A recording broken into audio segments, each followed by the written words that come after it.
లోకంలోని అన్ని జీవుల్లోకెల్లా మహాశక్తివంతమైన జీవి ఏది?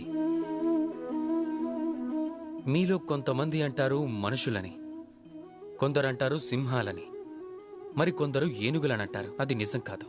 లోకంలో అత్యంత శక్తివంతమైన జీవులు వృక్షాలే.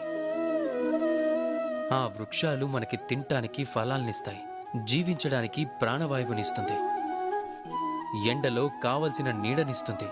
అవి మూడు బారిపోయిన తర్వాత కూడా నిప్పుకు అవసరమైన కట్టెలను ఇస్తాయి. ఇప్పుడు మీరందరూ అకస్మాత్తుగా నేను వృక్షాల గొప్పతనం ఎందుకు వల్లిస్తున్నానా అని అనుకుంటున్నారేమో. నా సంకేతం ఈ వృక్షాల కన్నా వేల రెట్లు అధికమైన ఆ బీజం ఇంకా గొప్పది.